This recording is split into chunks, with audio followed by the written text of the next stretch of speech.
Hello. Tu es maman ou papa. Tu as des ados, des enfants. Et tu pars en vacances. Comment faire pour que tout le monde puisse trouver son bonheur, son plaisir, se détendre quand tu es en famille? Ce n'est pas des adultes, ils dépendent de toi. Et toi aussi, tu as envie de te poser. Cette semaine, comme à chaque fois que je pars en vacances, je me pose cette question. Et j'essaye de m'adapter parce que les enfants grandissent. À chaque saison, c'est différent. Chaque départ, chaque ville, toujours c'est différent. Donc, une chose qui fonctionne beaucoup pour moi, c'est d'écrire. Je suis très intentionnelle sur qu'est-ce que j'aimerais construire, qu'est-ce que j'aimerais voir et aussi réaliste, qu'est-ce que j'ai en face de moi. Donc, j'ai des ados qui se lèvent très tard, ils ne sont pas partants pour être là le matin. Et moi, j'aime avoir mon temps calme. Donc, par exemple, des choses qui fonctionnent pour moi, c'est ça. C'est le matin, je pars, tout le monde reste à la maison. Et je viens lire, je viens écrire, je viens marcher, j'apporte mes affaires, voilà. Et on s'y pose là. Je peux faire tout ce que je veux jusqu'à un certain moment, mais vraiment, je passe des heures dehors le matin. Mais je veux que mes enfants profitent aussi, donc dans la journée, comment m'organiser. Donc, une des choses que j'ai posé à la question à mes enfants cette année, c'est qu'est-ce que tu veux faire? Particulièrement mes deux ados. Et ils savent tout ce qu'il y a des programmes. Je peux regarder sur Google quelles sont les activités qu'ils ont dans la ville, autour de la ville, etc.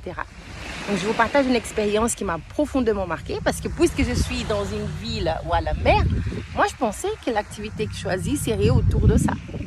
Et en fait, mon fils aîné, il m'a demandé d'aller dans un observatoire. Il était déjà intentionné quand il est parti de la maison, il avait déjà pris son télescope, il est passionné pour ça. Mais je vous avoue que je n'ai pas fait très attention. Je me suis dit, en arrivant là-bas, il va changer d'avis. Et non, cette semaine, quand je lui ai posé à nouveau la question, tu ne m'as pas dit ce que tu veux. Il dit, mais si, je vais aller à l'observatoire. Donc, ok, on s'est donné rendez-vous. On a vu l'agenda de l'observatoire. Hier soir, il avait une conférence avec une observation de ciel qui était programmée avec un beau plan d'activités autour. Et nous avons été. Et je vous avoue que j'ai rarement vu mon fils si émerveillé. Et ça, c'est un bonheur indescriptible pour une maman.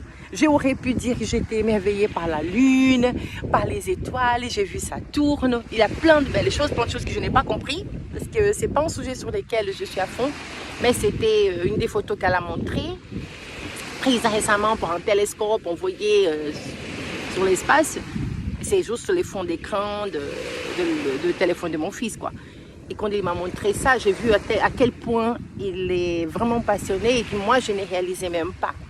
Mais ces moments de me poser, d'être intentionné, d'être intentionnel et de vraiment de vouloir créer des souvenirs ensemble, c'est une astuce que je laisse ici. Voilà pourquoi je fais la vidéo. Parce que peut-être que d'autres mamans, d'autres papas se posent les mêmes questions. Et parfois on galère pour dire il faut que tu viennes, il faut qu'on soit là, il faut qu'on se pose sur du lit, etc. Moi, je suis plutôt pour dire il faut montrer les avantages et les inconvénients. Et parfois, ça ne me gêne pas qu'il laisse de le rester au lit. Ça me permet de faire d'autres choses. Et d'autres moments, je dis sors de là et on va faire quelque chose qui te plaît ensemble. Donc, ça inclut tout. Je suis déjà allée au cinéma, on a fait l'aquagym. Ça dépend vraiment. Donc, des choses qu'ils viennent faire avec moi, d'autres choses que moi, je vais faire avec eux. Il y a des moments où il y a aussi la troupe qui ne sort pas et qu'on va rester pour faire le repas, on va aller au supermarché pour acheter des choses. Il y a un temps pour tout et j'essaie de les apprendre cette idée, vraiment il y a un temps pour tout. Je suis loin de vivre la vie que je souhaite, mais comme dit bien ce livre, c'est en essayant qu'on apprend. C'est failing forward, tu peux commettre des erreurs, peut-être que tes choix ne vont pas fonctionner.